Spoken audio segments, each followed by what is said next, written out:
धाकड़ खबर, बेखौफजुमा, बेबाक अंदाज।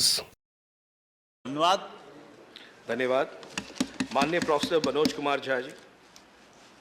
शुक्रिया उपसभापति महोदय। पहली चीज़ तो मैं आपके माध्यम से ये कहूँ कि जब ये पता चला कि आज चर्चा होगी तो पहले के पार्लियामेंट का और कुछ कॉन्स्टिट्यूएंट असेंबली की, तो एक जो हमारे संसद के चरित्र में बदलाव आया है कि पहले labour movement, trade union movement के लोगों से संसद भरी हुआ करती थी, आजकल खाली हो गई है। पॉलिटिकल पार्टीज में भी उस पृष्ठभूमि में से आने वाले लोगों की लगातार कमी होती जा रही है और कुछ दिनों में तो ये विलुप्त प्रजाति की श्रेणी में आ खड़ी होगी, तो वो चिंता का विषय है। मैं जानता हूँ कई लोगों का बैकग्राउंड। दूसरी चीज़ महोदय, मैं ये भी सोच रहा था, बिमल रॉय एक फिल्मकार थे, उन्होंने फिल्म बनाई थी 2 बीघा ज़मीन, फिर सुजाता, फिर उसके बाद अलग दौर के निर्देशकों ने बनाई नया दौर, नमक हराम, गमन, इसके अलावा बांग्ला, तेलुगु, मलयालम। मैं क्यों ये बात कह रहा हूँ, एक वक्त था जब राजनीति और समाज के चित्रण का सिनेमाई जो चित्रण था उसमें एक तारतम्य था। आप देख लीजिए 70 के बाद, 80 के बाद खास तौर पर वो फिल्में बनना बंद हो गई हैं। इससे भी पता चलता है कि संसद में वो लोग धीरे धीरे हाशिए पे गए और सिनेमाई रिप्रेजेंटेशन में भी हाशिए पे गए।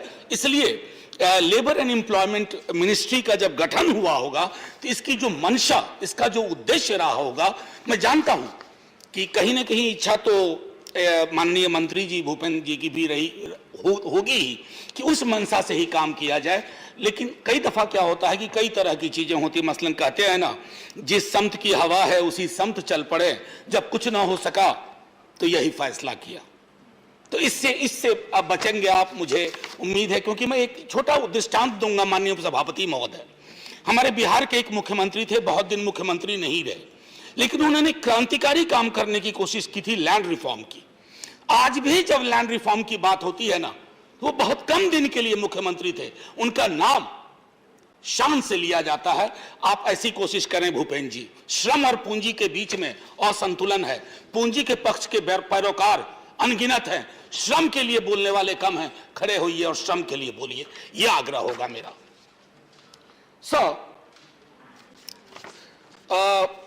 प्रकाश जावड़ेकर जी को सुन रहा था, जैसे कहते हैं ना कि जब ये मंत्रालय बना होगा तो हर हाथ को काम और हर काम को सम्मान की बात होगी। Work to each hand and dignity to each work.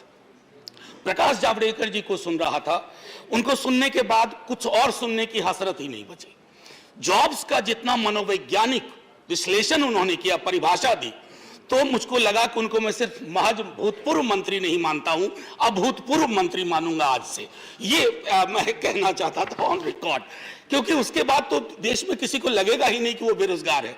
इतनी बढ़िया कविताई अंदाज में उन्होंने जॉब का विश्लेषण किया, वही कर सकते हैं, बाकी के मैं समझता हूं कि अख्तियार में ऐसा करना नहीं है। आज जब हम ये बात कर रहे हैं, संभवतः 5 दशक की सबसे बड़ी बेरोजगारी दर के सानिध्य में, उसकी पृष्ठभूमि में बात कर रहे हैं, और मैं कहूं एक पॉलिटिकल अपोनेंट के नाते मेरे लिए बड़ा आसान है ये कह देना कि आप क्या कर रहे हैं, बेरोजगारी दर इतनी है, आपसे कुछ नहीं हो पा रहा है, सरकार छोड़ दीजिए ना। यह सामूहिक चिंता का विषय है। इतनी बड़ी बेरोजगारी, हर दूसरे घर में बेरोजगारी, हर दूसरा रूरल हाउस होल्ड कर्जदार, और हमारी प्राथमिकताओं में अभी भी नहीं है। मैं क्यों कह रहा हूं कि हमारी प्राथमिकताओं में अगर श्रम और नियोजन के मुद्दे महत्वपूर्ण होते ना, तो 5 दशक की सबसे बड़ी बेरोजगारी दर के मध्य हम उन विषयों पर संजीदगी से, संवेदनशीलता के साथ सोचते। आज भी देखिए, शायद इस मंत्रालय को सबसे ज्यादा समय की जरूरत थी, चर्चा की सबसे ज्यादा जरूरत थी। होता तो 12 घंटे रात तक बैठिए, लेकिन ताकि बस 1-2 मिनट लूंगा माननीय वाइस चेयरमैन साहब, तो वो मैं तो फीमेल लेबर पार्टिसिपेशन में डिक्लाइन पे बोलना भी नहीं चाहता।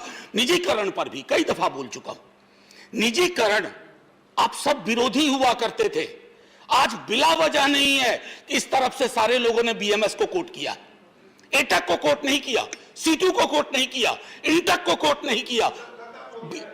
सर, माननीय मंत्री महोदय, इफ विशेष वेयर हॉर्सेस, खैर एनीवे सर, मैं आना चाहता हूं इस बात पे, निजीकरण को लेकर के भी एक रोड मैप होना चाहिए। क्या निजीकरण हो, क्या नहीं हो।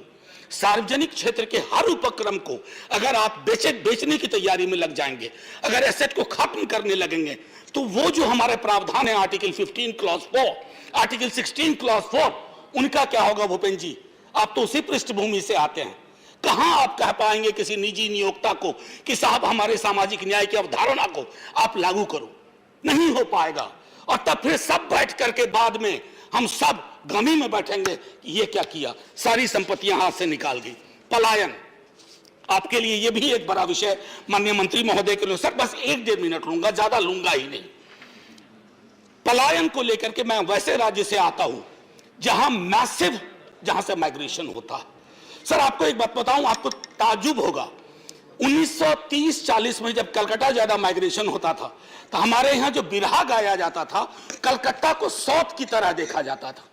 आज दिल्ली को साउथ की तरह देखा जाता है, चंडीगढ़ को साउथ की तरह देखा जाता है, मुंबई को साउथ की तरह देखा जाता है, क्योंकि परिवार के परिवार बिखर के रह गए। बिहार आपके लिए सिर्फ पॉलिटिकल कॉन्स्टिट्यूंसी नहीं होना चाहिए, बिहार में इंटरवीन करना होगा कलेक्टिवली। अन्यथा जो मैं बार बार कह रहा हूं, अगर Bihar sir 1 minute finally 1 minute half a minute sir 1 minute I will stop. मैं बाल श्रम के बारे में भी बताऊं कि कोविड के बाद ये चिंता बढ़ी है। बाल जी आप सर तारतम्य माननीय डिप्टी चेयरमैन साहब 1.5 मिनट दे दीजिए, कोई ना कोई उदार चरित्र के व्यक्ति हमको दे देंगे वो वक्त। Please address the chair, conclude. Sir मैं चाहता हूं आप ही को देखूं, आप ही को देखता रहूं, लेकिन करूं क्या? ठीक है, खैर एनीवे सर मैं बिहार को इसलिए कह रहा था माननीय मंत्री महोदय कि बिहार अगर बीमार होगा, बिहार में निवेश नहीं होगा, बिहार में नियोजन के अवसर नहीं होंगे, तो मैं समझता हूं देश कभी भी अपने सपने को पूरा नहीं कर पाएगा।